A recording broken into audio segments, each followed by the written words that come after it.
सुप्रभात मेरे प्यारे विद्यार्थियों।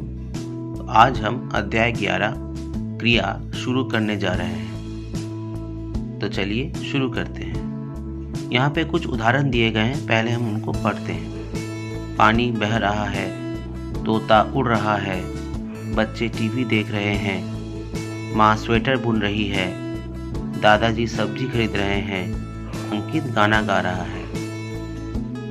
ऊपर दिए गए वाक्यों में रंगीन छपे शब्द बह रहा है, उड़ रहा है, देख रहे हैं, बुन रही है, खरीद रही है, गा रहा है क्रमशः पानी, तोता, बच्चे, माँ, दादाजी तथा अंकित के लिए कार्य की जानकारी दे रहे हैं। अतः ये सभी शब्द क्रियाएं हैं। जिन शब्दों से किसी कार्य के करने या होने का बोध होता है वे क्रिया कहलाते हैं।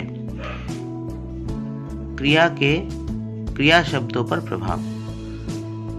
वचन, लिंग और कारक में परिवर्तन होने पर क्रिया के रूप में भी परिवर्तन आ जाता है। जैसे वचन के बदलने पर लड़का पुस्तक पढ़ रहा है, लड़के पुस्तक पढ़ रहे हैं। लिंग के बदलने पर लड़की पुस्तक पढ़ रही है, लड़का पुस्तक पढ़ रहा है। कारक के बदलने पर मानव ने पानी पिया, मानव पानी पी रहा है। क्रियाओं के मूल रूप धातु कहलाते हैं। जैसे मूल रूप पढ़, लिख, गा, नाच आदि। प्रत्यय लगने पर पढ़ना, लिखना, गाना, नाचना आदि। क्रिया के भेद। क्रिया के दो भेद होते हैं, सकर्मक क्रिया और अकर्मक क्रिया। पहले हम सकर्मक क्रिया को देख लेते हैं। लड़का पतंग उड़ा रहा है, बच्चे गुब्बारे खरीद रहे हैं। जिस क्रिया के साथ कर्म जुड़ा होता है उसे सकर्मक क्रिया कहते हैं। तो इन वाक्यों में कर्ता लड़का तथा बच्चे, कर्म पतंग तथा गुब्बारे, क्रिया उड़ रहा है तथा खरीद रहे हैं, उड़ा रहा है तथा खरीद रहे हैं। उपयुक्त वाक्यों में क्रिया के साथ कर्म है, इसलिए ये सकर्मक क्रिया है। यहाँ पर परिभाषा दी गई है, जिस क्रिया का कर्म होता है वह सकर्मक क्रिया कहलाती है। सकर्मक क्रिया की पहचान। सकर्मक क्रिया की पहचान करने के लिए क्रिया के साथ क्या तथा किसे लगाकर प्रश्न करने पर यदि उत्तर मिलता है तो वह सकर्मक क्रिया है। जैसे प्रदीप पत्र लिखता है, प्रश्न करेंगे प्रदीप क्या लिखता है, उत्तर मिलेगा पत्र। यह सकर्मक क्रिया है। आगे हम पढ़ेंगे अकर्मक क्रिया।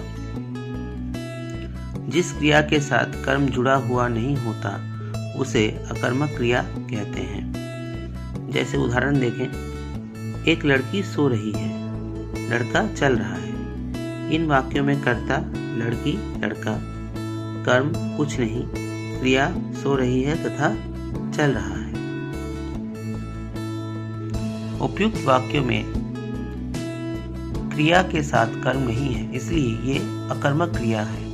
अतः हम कह सकते हैं कि जिस क्रिया का कर्म नहीं होता वह अकर्मक क्रिया कहलाती है। अकर्मक क्रिया की पहचान। वाक्यों में क्रिया के साथ क्या या किसे लगाकर प्रश्न करने पर कोई उत्तर नहीं मिलता है तो वह अकर्मक क्रिया है। जैसे रवि खेल रहा है, रवि क्या खेल रहा है, कोई उत्तर नहीं है, अतः यह अकर्मक क्रिया है।